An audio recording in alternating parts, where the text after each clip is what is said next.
I invite you to grab a Bible and to turn with me to the book of Daniel.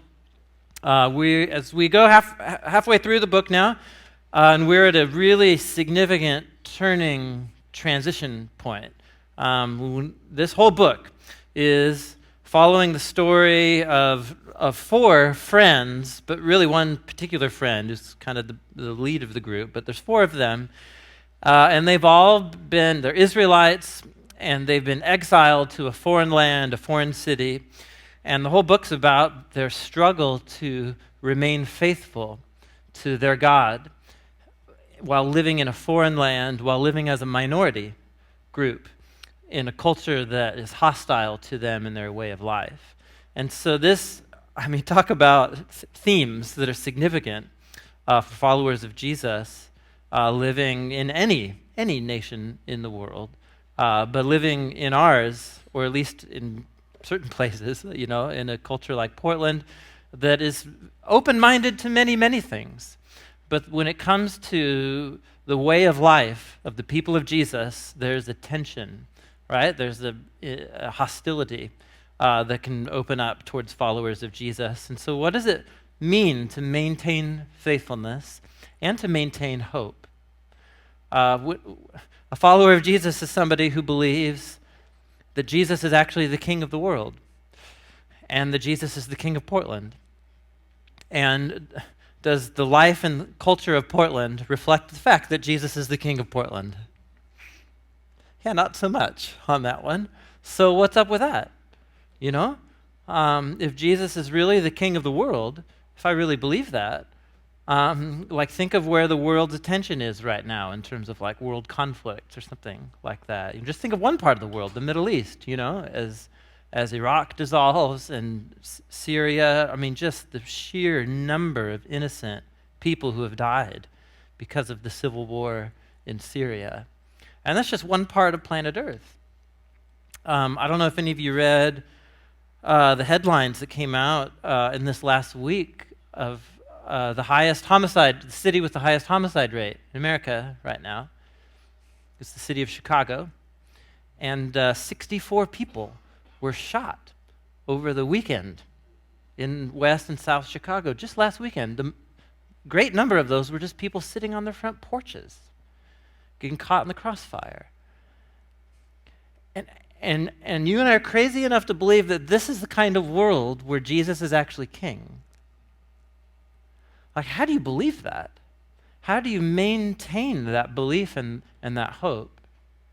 It's hard enough to remain faithful to Jesus, but much less to look at world events and to say that Jesus is king. Welcome to Daniel chapter 7.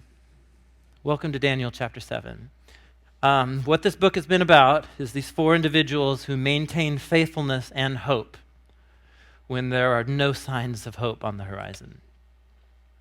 We opened the series, and I'm just going to do a quick recap because we're halfway through the book, and this chapter 7 is a transition in how the book works. We showed a Bible Project video summarizing the book at the beginning. We're not going to do that again, but I thought just get the poster up here, just a quick recap. You guys with me? I'm going to make you do it anyways. Just wanted you to participate. Okay, so here we go. We've got up in the upper left, Jerusalem's conquered by Babylon, all these Israelites taken as prisoners. And the opening story set the theme and the tension. You have Daniel and his four friends, and they engage in life in Babylon. They take Babylonian names, they dress like Babylonians, they get government jobs, for goodness sakes. So they don't cloister away in their own little subculture. They're fully engaged. And as they try to remain faithful, they hit these tension points where their way of life as God's people comes into conflict with Babylonian way of life. In chapter 1, it was food. And so they refused to eat the food of Babylon that would be a compromise for them. And you remember their lives were in danger because of that. But they maintained faithfulness, and God delivers them. And in fact, they end up being elevated because of their faithfulness. Then after that, chapter 2, we had this dream. You remember that? King of Babylon had this crazy dream about a statue. And the statue was made out of all these types of metals. And the statue represented the kingdoms of the world, and a whole sequence of kingdoms that would go throughout history until one day a big meteorite comes and blows up the statue. And that meteorite grows into a mountain, and that's a symbol for God's reign and rule over the world that will confront the Babylons of this world. After that, we had another story, chapter 3, the famous story about Shadrach, Meshach, and Abednego. Remember that one? And they also won't compromise. They won't give their allegiance to the idols of the empire in the form of the statue. And so they are thrown to their death, thrown to the fire. But God delivers them from death, and they're exalted by the king of Babylon afterwards. Then we had two separate stories, chapters 4 and 5, about two kings of Babylon, the father and the son. And they're both arrogant and prideful and think that they rule the world. And so God confronts them with dreams and visions. And God humiliates Nebuchadnezzar, who won't humble himself before God. And so he becomes, do you remember, what does he become?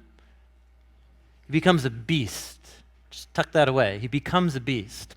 And he goes and lives in the field and eats grass and has long claws. And so he becomes an animal. And it's only when he humbles himself before God's rule and reign over the world that he becomes human again.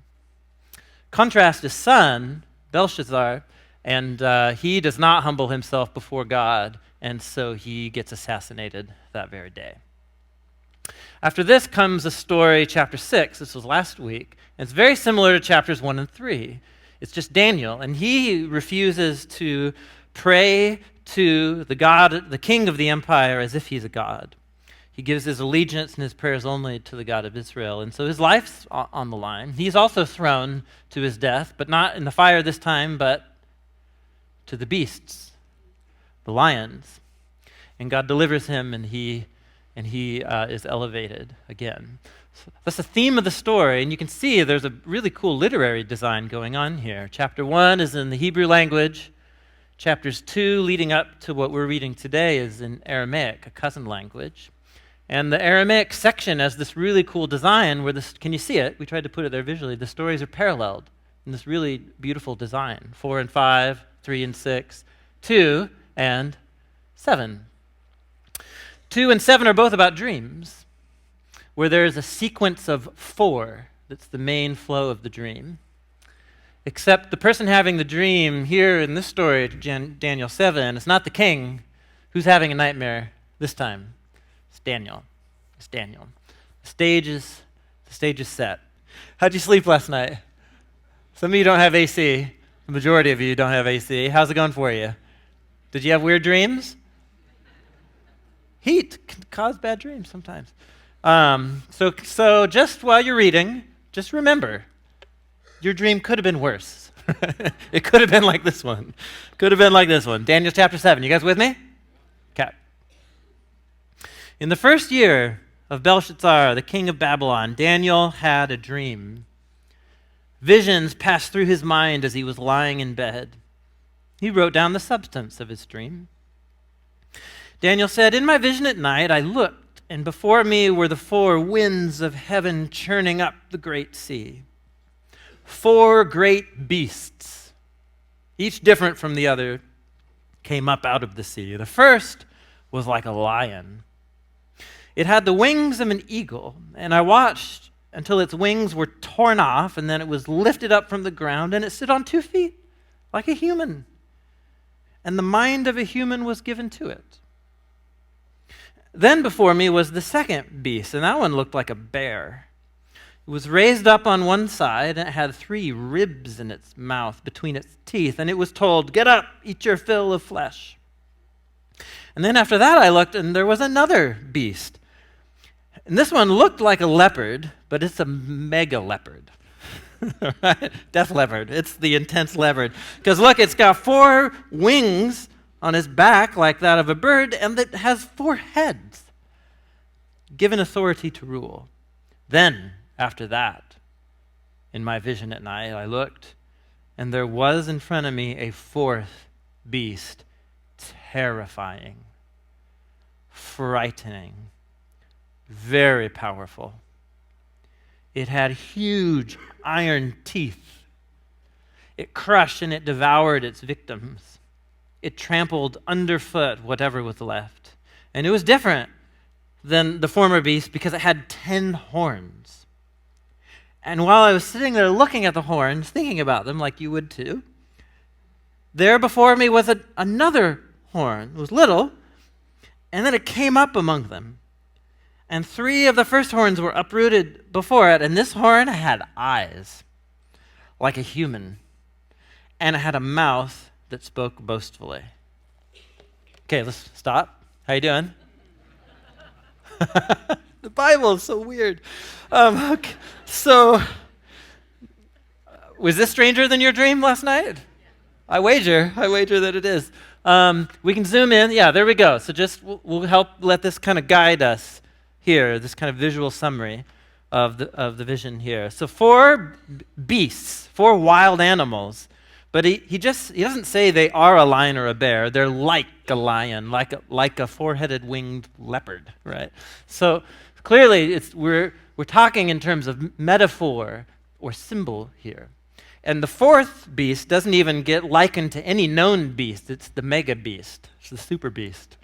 And the thing about this is just that it's terrifying and tramples and eats and devours and horns and so on. Now, so you might be weirded out about all of this, and that's fine. It's a decent response. For the author and the readers of Daniel, for Jewish readers whose minds are steeped in the scriptures, this is all tracking. You're tracking with all of this. This is all familiar type of imagery to you. If your mind is steeped, like Daniel's was, in the poetry of the Psalms and of the prophetic writings in the Old Testament scriptures, you know already that when the prophets want to describe oppressive, violent kingdoms, they will turn to images of wild animals. So just one example, truly at random. I could show you 24 right now, but here's just one from Isaiah chapter 5, where Isaiah describes the horror of the armies of Babylon coming for Jerusalem. And he puts it like this. He says, "The Lord lifts up a banner for the distant nations, and he whistles for those at the ends of the earth. Here they come, swiftly, speedily. Their arrows are sharp, and their bows are strung, and their roar is like that of a lion. They roar like young lions. They growl and seize their prey and then carry it off with no one to rescue." So Isaiah describes the coming of Babylon like a pack of lions leaping out of the bushes, grabbing somebody and dragging them off, and no one sees them ever again. It's like that. So this is stock imagery that would be familiar to you. And so the fact that Daniel would have a dream about wild beasts, you begin to, you know what he's talking about. But these aren't just beasts. The mega beast, the super beast, the 4th one, what's he got growing out of his head? Well, these horns, which is also a familiar image to you if you have a mind immersed in the Psalms and the prophets. Horns are a symbol of power and strength. Think like a bull, with big horns, and they're both, they can do violence with them. Poke you. The bull doesn't poke you with its horns, right? It runs you through. So, but it's also this symbol of its power and strength. So Psalm 75, just literally pulled at random. I could show you many more passages. Talk about how God relates to proud horns. The Lord says, "I've chosen the appointed time. It is I who bring justice with fairness. To the arrogant I say, boast no more, and to the wicked, don't lift up your horns. Don't lift your horns against heaven. Don't speak so defiantly.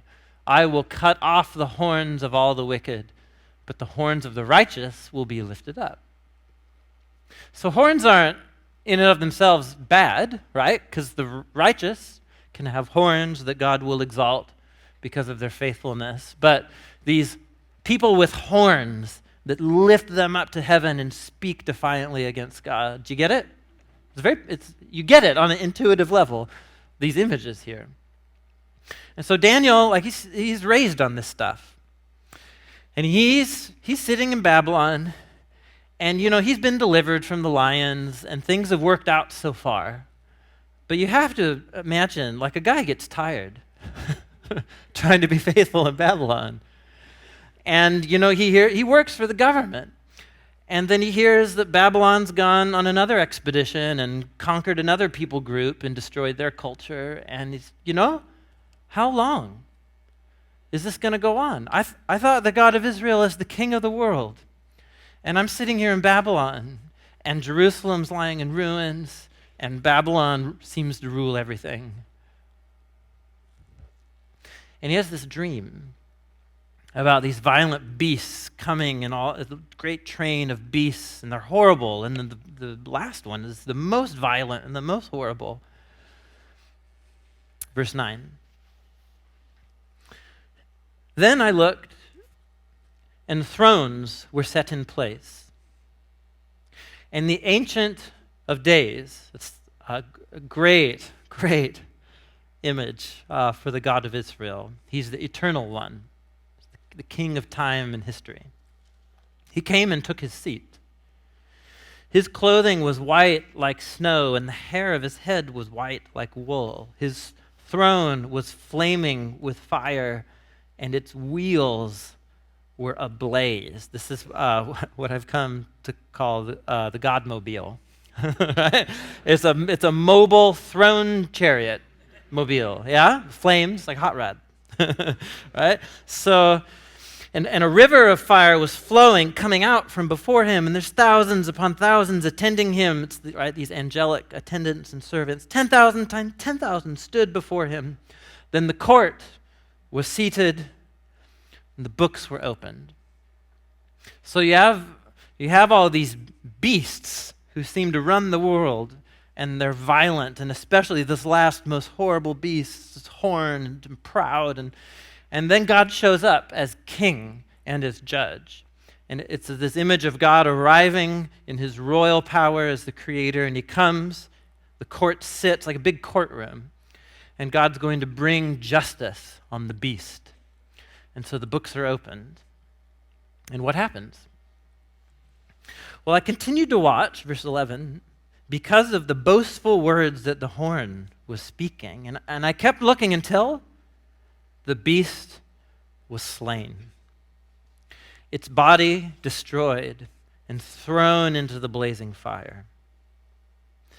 Now the other beasts had been stripped of their authority and were allowed to live for a period of time. Then, what happens to the beast? Is it found guilty or innocent? Guilty. And what's its sentence? Destruction. Then in my vision, verse 13, at night I kept looking, and there before me was one like a son of man. Yeah? Son of man. Now you might have a little footnote there kind of explaining to you this interesting little phrase. The Hebrew word for humanity or man, you've learned it before. Pop quiz. Adam or Adam. Yeah, Adam. Now, is this part of the book written in Hebrew? It's not. It's written in Aramaic. What's the Aramaic word for humanity? Adam. Or Adam. That's a trick question.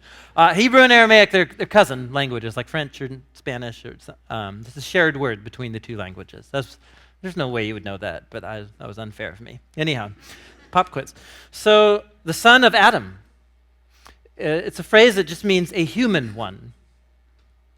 So amidst all of the beasts, the beast there and the mega beast was trampling and devouring everybody, and the beast is sentenced to destruction. And then, after the beast is sentenced to destruction, we discover that there is a human one there. Apparently, as we're going to see, he was among those who were trampled and destroyed by the beast. But there's a human one there now that Daniel sees. And this human one came with the clouds of heaven and approached the Ancient of Days. It's this image of ascent. The human one is exalted on a cloud up into the presence of the Ancient of Days. And the human one, the Son of Man, was given authority, and glory, and sovereign power. All nations and peoples of every language worshipped this human one. His dominion is an everlasting dominion that won't pass away, and his kingdom is one that will never be destroyed. How you guys doing? Now, Who's okay? Let's pause. All right. So let's get our bearings again. What do you think these beasts are images of, given what we know about the image of wild animals and the prophets? They're going to be kings or kingdoms or something like that.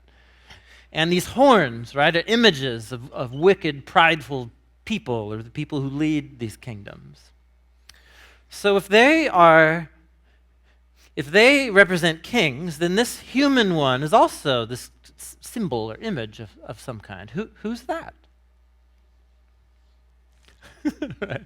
All right, so a whisper of Jesus just swept through the whole room. As good instinct, and I agree with you, but we have to take a couple steps to get there.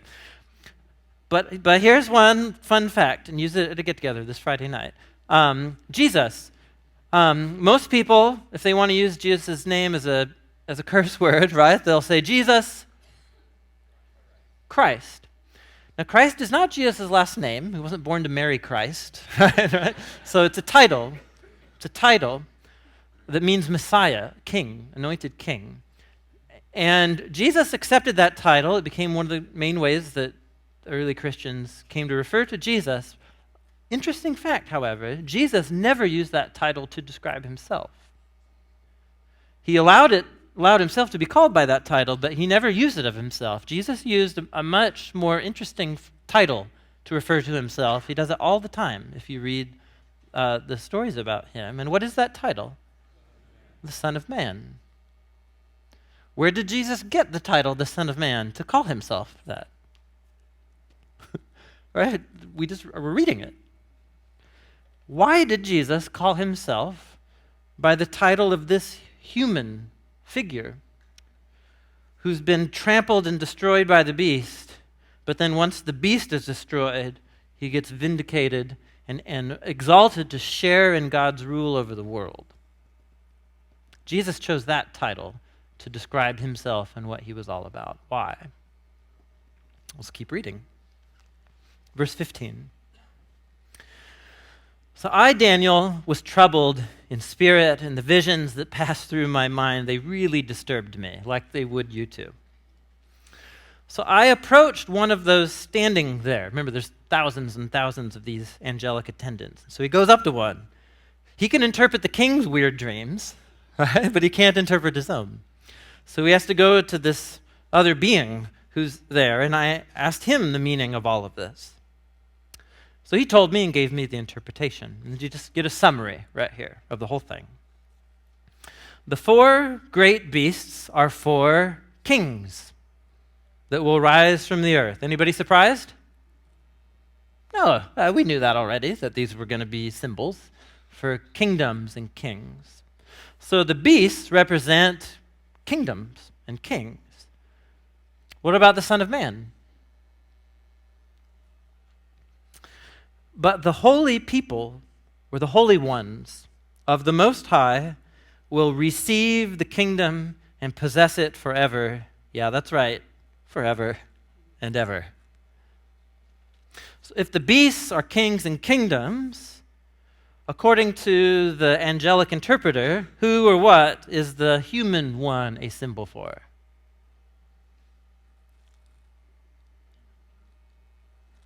The holy people. God's holy people. Just stop and think about this. So he has a dream about God's faithful, holy people getting trampled and persecuted and destroyed by the beast. And then, right when you thought it couldn't get any worse, the beast gets judged and destroyed, and its arrogant kings are sentenced to destruction. And God's holy, faithful people are exalted and vindicated to a place of authority. Can I think of a book in the Bible where there's stories about God's faithful people who end up under the authority of a beastly empire, and they're persecuted, and they're destroyed, and they're even killed, or the beast tries to murder them, but God vindicates them from the beast and gives them a place of authority? Can I think of a book of the Bible that has stories about that kind of thing? Oh, right, it's called the book of Daniel. And Daniel chapter 1, Daniel chapter 2. Are you with me? The stories about Daniel, this vision, first and foremost, it's a story about the experience of Daniel and the friends who become these models of God's faithful people. And Daniel's sitting there in Babylon, and he's wondering, how long are these beastly kingdoms going to destroy God's world and destroy innocent people? And he has this dream that in essence tells him, not forever. Not forever. The time will one day be up for these beastly kingdoms, and God will exalt his faithful people. And he'll deliver them from the beast and exalt them to a place of rule over the world. You guys with me? Now, if you're wondering why I didn't say Jesus, just hang tight. Let's finish the dream. Verse 19. So I wanted to know the meaning about that fourth beast, because he was different than the others. He was so terrifying with his iron teeth and bronze claws. The beast that crushed and devoured its victims and trampled underfoot whatever was left. And I also wanted to know about those 10 horns on its head, and about that one horn that came up and 3 other horns fell before it, because that horn looked more imposing than the others. It had eyes and a mouth and spoke boastfully. And as I watched, that was the horn that was waging war against whom? Against the human one, right, in the vision. But he swaps into the place of the human one, who it refers to, the holy ones, God's holy people. So the horn was waging war against God's holy people, defeating them, until the Ancient of Days came and pronounced judgment in favor of the Son of Man, the holy people of the Most High. And then the time came when they possessed the kingdom. What's that all about? Daniel asked the interpreter. He gave me this explanation. That fourth beast is a fourth kingdom that will appear on earth. It will be different from all the other kingdoms. It will devour all the land, trampling, crushing. The 10 horns are 10 kings who will come from this kingdom. After them, another king will arise, different than those kings. He'll subdue 3 kings. He'll speak against the Most High and oppress the Son of Man, the holy people. He'll try to change the set times and the laws, and the holy people will be delivered into his hands for a time, times, and half a time. It's a good album title for something. So it's a cryptic way that could either mean a year, 1 year, 2 years, half a year, 3.5 years, i.e., or it could be something more cryptic and symbolic for a short period of time. Lots of debate about that. But nonetheless, the Son of Man figure won't be trampled and destroyed forever, because the court will sit, and the beast's power will be taken away. He'll be completely destroyed forever. Then the sovereignty, power, and greatness of all the kingdoms of under heaven will be handed over to the holy people of the Most High. His kingdom will be an everlasting kingdom, and the rulers will worship and obey him. And that's the end of the matter. I, Daniel, was deeply troubled by my thoughts. My face turned pale. He lost his coloring. And I kept the matter to myself, because you go around sharing that kind of dream with other people, and what are they going to think about you? That you had Chipotle before you went to bed or something like that. I don't know. There you go. That's it. How you guys doing? So here's the deal. You know, we come to the Sunday gathering, and all kinds of stories that we bring with us of joy, stories of pain or loss or confusion. And we come to meet together as Jesus' followers. We come to take the bread and the cup, to hear from the scriptures. And we come and we hear an ancient story about a guy's bad dream. What does this have to do with anything? Well, remember, the whole book of Daniel is about fostering hope, among God's people. That despite the fact that when God's people are faithful, they'll always be a minority, and they'll always be in tension with the culture around them that will be hostile to their beliefs and their way of life. And this dream, strange as it is to you, is a way of fostering hope. And you can probably see how it does that. It just does it in a way that feels weird to you because of the mega super horn beast, But that's what this is about. This is about Daniel looking out at the beasts of the world, which are these collective kingdoms, right? Full of people who ruin and destroy each other and who destroy God's good world, and the innocent suffer and die. And what's good news to him, just the bottom line, is that it's not going to last forever. God won't tolerate forever what humans do to each other and do to his world. There comes a moment that becomes Daniel's hope that God will bring his justice and that he'll sentence the beast to destruction and that he'll vindicate his faithful people who have suffered and allow them to share in his rule over the world. It's the bottom line. You guys with me? Now, but there's more to it than that. There's a lot more detail. A lot of numbers, kings and 3 horns and 3.5 years. And what does all this refer to? So let me make a short story boring, because you could read a whole library of books about different views on what this refers to. There are some people who are really smart, that I respect a lot, who think that all of this, the mega super horn beast, refers specifically to the train of kingdoms that comes from Daniel's time period, starting with Babylon. So Babylon being the lion, the Persians that came after the Babylonians being the bear, and then the Greek kingdom of Alexander the Great being the mega four-headed leopard, deaf leopard, right? And then the super mega horn beast, in this view, refers to the kingdom of the Syrians. About 160 years before Jesus, the Syrians came and inherited what was left of Alexander the Great's kingdom that he divided up over the land that we call Israel-Palestine now. And he was a really horrible person.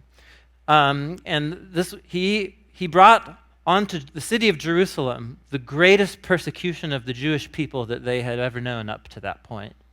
He conquered Jerusalem. Antiochus is the name of the king, and he actually made it illegal to practice Judaism in Jerusalem.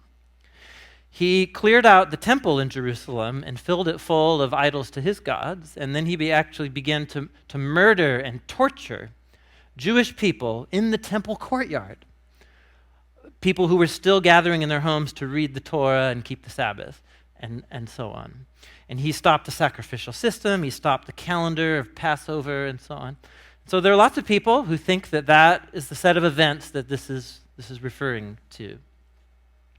There are other groups of really smart people that I respect, many of them at least, and they don't think it refers primarily to something in the past. They think it still refers to something yet to happen in the future, even from our point of view. Namely, a set of events that will happen in and around Jerusalem that's the prelude to Jesus returning. And so a new kingdom of Jewish people in the city of Jerusalem. There's a new temple being built that doesn't exist right now because the Dome of the Rock is there in Jerusalem. And that somehow that's all going to be returned and restored. And then some mega super horned beast, Antichrist, is going to come and try and take over the world, and that Jesus will return and wipe them out, and so on. So that's that view. There's a really distorted, screwed up version of that view available in bookstores near you called the Left Behind series. Or movies that feature Kirk Cameron that I would never recommend that you watch. But all the same, so some of you know these views. Those are the two main views that are out there that somehow these are pointing towards. Which one of those is right? I've become less concerned with that question over time. And the reason why is because what I'm most concerned with is how Jesus read and understood this chapter of his scriptures. Because Jesus used the title from this chapter to describe himself. Do you think this chapter is important to Jesus? If the title he used to describe himself was drawn from it. And what's interesting is Jesus quotes from and uses language and imagery from Daniel's dream here multiple times. You can go look them up for yourselves. But there's one that's really telling, and that I think invites us to see how Jesus read and understood this chapter, and it's not actually either of these views. It's the story of Jesus' trial, when he gets arrested by the leaders of Jerusalem, and he's arraigned and sentenced on completely false charges. And here's the scene right here. You can just read it for yourself. Then those who had arrested Jesus took him to Caiaphas, the high priest in Jerusalem, where the teachers of the law, the elders, had all assembled. The chief priests and the whole Sanhedrin were looking for false evidence against Jesus so they could put him to death. So, okay, let's just pause real quick here. Among the leadership of Israel, who's represented here? You could say it this way: who's not represented? It's everybody, right? It's the high priest, the most powerful individual at that time in the city of Jerusalem. Then you have all of the chief priests, right, his cabinet. Then you have the elders, who are elders in villages and towns. And then you have the Sanhedrin, who is like their law court. It's the whole government is represented there before Jesus. And what are they going to do? They're going to execute him on what they know to be totally false charges. So the high priest said to Jesus, "I charge you under oath by the living God, tell us if you're the Messiah, the Son of God." Jesus, it's so great. It's typical Jesus. You said so. I don't know. You said so. You say I'm the Messiah, I guess. I'll tell you who I am, Jesus says. Here's what I say to all of you. From this moment on, you will see the Son of Man sitting at the right hand of the Mighty One and coming on the clouds of heaven. And he just doesn't say anything else the rest of the trial. Do you get it? Jesus, the cookies are not on the bottom shelf here, you guys. It's really nuanced. He's in a room full of Bible scholars, and he quotes from Daniel 7 right at the key moment there. So think of it this way. If let's say it's the Star Wars convention, right, next week, right? And say I walk into the Star Wars convention and I wear a black helmet and I'm carrying a red lightsaber, and I go around saying to people, "I'm your father." Now, if I'm in a Star Wars convention, do I have to tell you who I'm acting like? You know what I'm saying? Who am I acting like? I'm acting like Darth Vader. Okay. Do I have to, and if I say to you, "I'm your father," do I have to tell you who I'm treating you like? Who am I treating you like? Like you're Luke. Do I have to tell you that? No, of course not. It's a Star Wars convention, for goodness sakes. All right? Jesus is in a room full of Bible scholars. They're going to sentence him on completely false charges. What did he do? He went around announcing the kingdom of God. He went around healing sick people, good news for the poor, inviting them to these feasts and parties he would throw. And he did have harsh words for the people sitting in that room about how they'd abused their positions of authority and distorted the people of Israel. But he wasn't a military threat to them. He never threatened to bomb anything. And so here they are. They're going to find murder charges, right? These trumped up charges they're not real. They know it's a sham. He knows it's a sham. And what he says to them is, the moment that you sentence me to death is the moment that the Son of Man is vindicated from the beast and exalted to sit at the right hand of God. Who is Jesus implying that he is? The human one, the Son of Man. Who is Jesus? He doesn't have to say it because they're all Bible nerds. Right? It's just very clear. Who is Jesus saying the high priest of Israel is? The beast, of course. Who is Jesus saying the chief priests and the elders and the Sanhedrin, the people of Israel, have become what? the beast, the mega super horn beast. Jerusalem has become Babylon to Jesus. Apparently in Jesus' mind, Daniel 7 isn't the kind of thing that is just a single promise waiting a single referent in the past or a single referent in the future. In Jesus' mind, apparently, Daniel 7 is like a set of clothes. It's a type of humanity. It's a type of kingdom and a type of person that almost all humans and all human kingdoms eventually become. And so at the moment that he faces the corrupt, violent, self-protective fear and murderous intent of his own people, he just calls it like it is. You're the beast, and you're about to destroy the Son of Man. Jesus sees himself as the one faithful people of God. And he claims that in himself, he is actually embodying and being the only faithful Israelite. And that the rest of Israel has actually given in to the way of Babylon and gone the way of the beast. That, it seems to me, is very clear what Jesus is doing with Daniel chapter 7. Which means this, that these dreams and these prophecies aren't just about one thing. This is a way of talking about human history. And in these beast images, they're a way of talking about the human condition. Because apparently, from Jesus' point of view, anybody can become the beast. So stop and think about that for a second. What is all this beast imagery about? So I spent a week in the Grand Canyon, trekking through the Grand Canyon over the last week. It's amazing, and you should do it. And I spent a lot of time thinking about the relationships between humans and beasts. Because there's a lot of beasts in the Grand Canyon. The most exciting encounter, what doesn't sound exciting, but it was exciting in the moment, was in the middle of the night. We had to get up early to make a big climb the next day, and at midnight, a family of skunks came through our campsite. It was a mama skunk and two, separated from her baby three. Somehow they got on the other side of our camp. And the mom was convinced that the only way to round up her family was by going through us. We weren't intense or anything. Anyway, and then a friend started throwing rocks at it. It was really bad, really bad situation. Anyway, I'll tell the story another time. All that to say, what beasts? What's the difference between a human and a beast?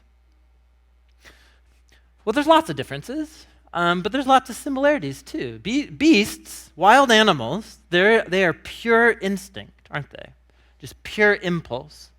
You don't have to convince a mountain lion to go find food when it's hungry. And you don't have to remind it of the time of year when it needs to go find a partner and reproduce and so on. They're just driven, they're programmed, right, by instinct. And humans are also driven by impulse and instinct, aren't we? But I think we would all agree, whether you're religious or whether you're not religious, we would say a really flourishing, mature human being is actually a human that is not driven purely by instinct or impulse. I think we would say that someone who's truly human is somebody who can check their impulses, who has self-control over their instincts. Because a beast, if you're sitting in front of a mountain lion, just try and convince it not to eat you. It doesn't care, and it won't feel bad once it's gnawing on your rib bones. You know what I'm saying? It just doesn't care. But humans should care about that. I think we all agree. A human can't do that to another human and not care. There's something really, really, really wrong about that.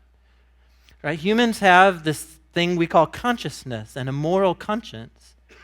And we know that the best version of human beings are human beings who can control their impulses and instincts and live their lives in a way so that for me to survive, you don't have to lose. But I can check my impulses and actually do things that will be best for you. They may not be the best for me, and it may not be the best for what I want in this moment, but I'm going to do it for you anyway so that we can flourish together. That's human beings. That's humanity. It's an ability to be others-centered by checking your impulses. And so Daniel, all of these depictions of beasts, this is the Bible's vision of the human condition. When human beings reject God's authority over them, when we reject God's definition of good and evil, when we exalt our own desires and impulses and appetites to divine significance, individually and collectively, something horrible happens to us. We become beasts.